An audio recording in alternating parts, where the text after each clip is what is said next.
Bon, voilà pour, vous voyez, les deux couleurs, voilà, les dire de base. Alors, très longtemps, on a considéré ces deux couleurs, entre guillemets, à part. Bon, au Moyen-Âge, on disait également le noir et les couleurs.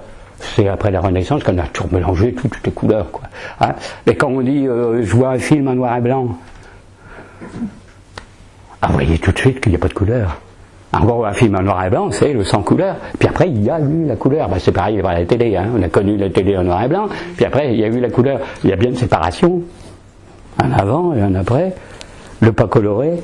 Le coloré. Maintenant, les films en noir et blanc, vous savez ce qui leur arrive. Hein. On les colorie. On dit, mais les films d'avant-guerre, mon Dieu, bon, c'est laid, tous les films allemands, là, vous savez, de l'entre-deux-guerres, là. On va remettre un peu de vert, un peu de rouge. Pour donner une version colorisée, on appelle ça comme ça. D'après les spécialistes, ça n'a pas beaucoup de sens. Hein.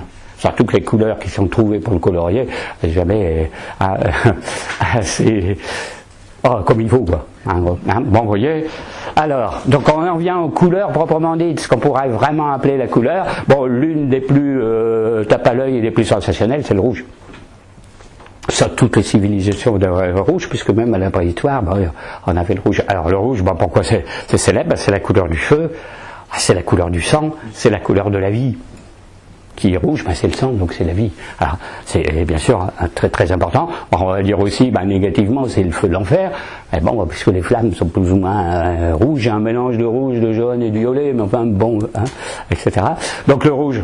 Bon, très important, c'est aussi la couleur du vin qui peut être, quand il est rouge bien entendu, et assimilé au sang, etc., etc. Donc le rouge c'est quand même une belle couleur, mais on va distinguer aussi le beau rouge du rouge moins beau.